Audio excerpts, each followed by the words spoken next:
It's not, you know, like when you're watching the World Series and there's all, like that, like your flash is lighting Yankee Stadium. Just leave your flash off. If you have, don't yell out during the show. If you have something you want to say to me, totally, this is what we do. We write it down, and then you go outside in the lobby, and then you go home and you kill yourself. Because that's selfish. This is a rhetorical performance. It's got nothing to do with you. Don't text or Twitter during the show. Just live your life. Don't keep telling people what you're doing. Just because also, it lights up your big dumb face. It lights it up. I see this beautiful sea of darkness and then just one guy.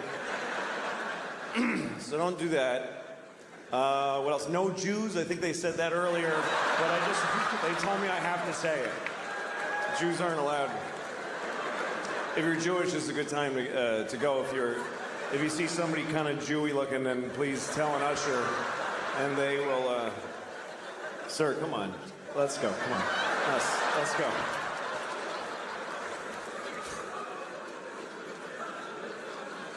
But I'm really glad you're here. This is a sizable crowd. This is a big place. There's about 2,500 people here, and that's a lot of people. That's enough people to be like a sample of the population. 2,500 people is enough people that you're all going to experience a lot. There's enough people here to say that within 2 months, at least one of you will die. I'm just saying, I think it's probably accurate to say that out of any random group of 2,500 people, not all of you are going to make it to Christmas. Unfortunately, there's going to be at least one of you here tonight is going to ruin your family's Christmas by dying a shitty death. And I don't know who it is, I'm sorry. I don't know, your death is whatever. Some people, they want you to do things when they die with their, like, I want you to take my ashes and sprinkle. Fuck you, I'm not doing none of that shit. You're dead. I'm not gonna run errands for you after you're dead. You don't matter anymore.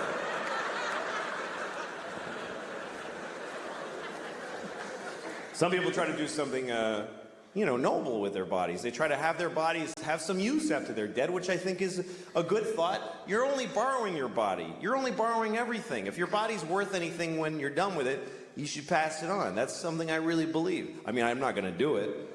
Because I don't want you, it's mine. I have a lot of beliefs, and I live by none of them. That's just the way I am. They're just my beliefs. I just like believing them. I like that part.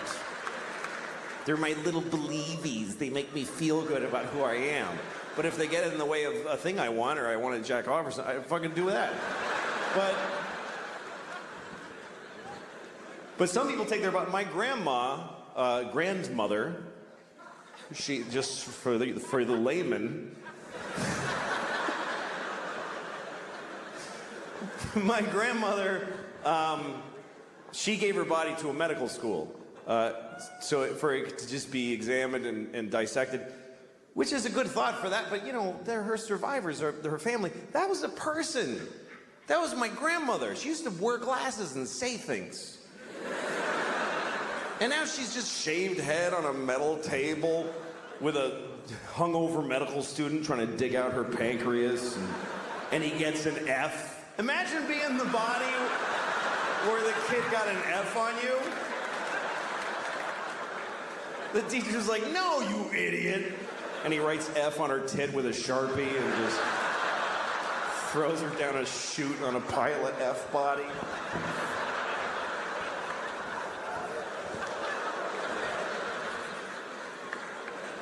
So, I don't care about her. Shut up, idiot.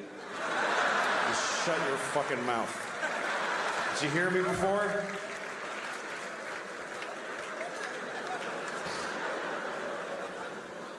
Okay, so what am I going to do with my body? I'm going to die, and I got to tell people what to do with my remains. And I have an idea for something to do with my body.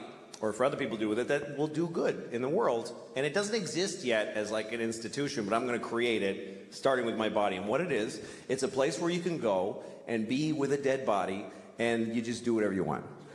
And the point of this is that there are people out there who have sexual compulsions and they can't control them, and so they go and they bother alive people. And this, you get it out of your system. This is the deal. You go in the room, there's nobody else with you, you got 90 minutes, you just do whatever you want. Whatever it is. Shit in my mouth, you want to stick my toe in your pussy, piss on my face, whatever is the thing you got to do. Jack off with the cartilage of my ear, whatever is your heart's desire. I want to be the Willy Wonka for perverts. You can come on my back and pretend that I'm your father. I am dead, I don't mind.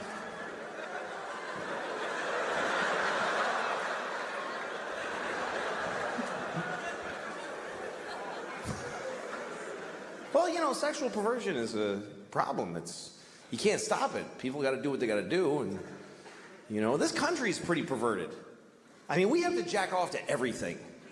There's nothing that just gets, there's not like sex and then everything. Sex is in everything. You watch the news and there's a woman like telling you, and in Libya. I'm like, yeah, well, tell me about Libya. Fucking tell me about Libya. Say Libya again. Come on, fucking right up to the screen, my flat screen. Come on, say Libya again. It should just be a person in Libya, whatever. Why does it have to all be so sexualized? And music, like everything is like every musician is attractive. Isn't that a weird coincidence? That everyone who can play music also looks good? I would have thought there'd be like one ugly guy with a guitar who would be amazing, but fucking zero. And there's like teen pop idols who are children. And they're on TV like going, it's a kid. And folks are jacking off to them. Folks. Just folks are jacking off. Well, folks are jacking off to the girls on TV. Some of them are really young. I can't think I don't know their names. I don't have that knowledge anymore. I'm too old. Britney Spears is like, when I think of a teen idol, is Britney Spears. That's how old up, because she's my age now. That's how long ago that was. She caught up to me. When I was 35, she was 18, and now we're both 44 years old. So that's how little I know about who these people are. I was thinking the other day, what if there was a baby who was born, and there's been a lot of fucked up babies. There's all kinds of babies born. There's been babies with, you know, connected at the face to a dog or whatever. There's been babies with 3 legs, with hands on them. There's been Chinese babies. That's the worst thing I ever said. I think I just finally said the worst thing I have ever said. That was totally unredeeming and horrible. And it feels good. It feels good to have found the bottom. It's a comfort in knowing that I just said the worst thing I'll ever say in the rest of my life. It's good. All right.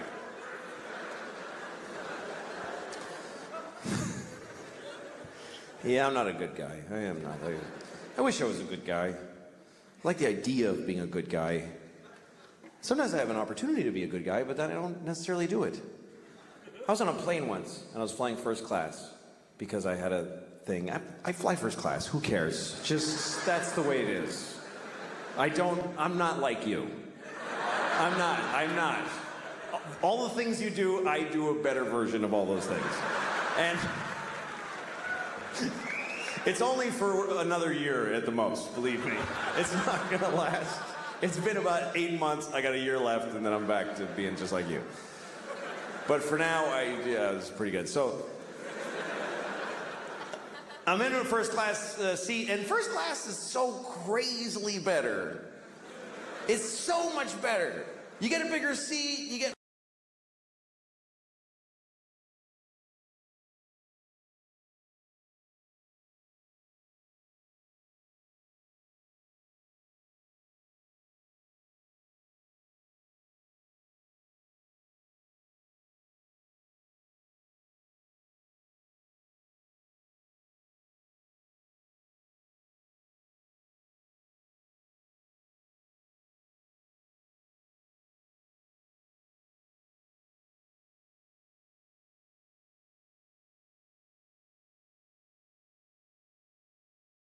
If they fly on a shitty airline, you think they get to go in a cool green plane with a red light and go, go, go?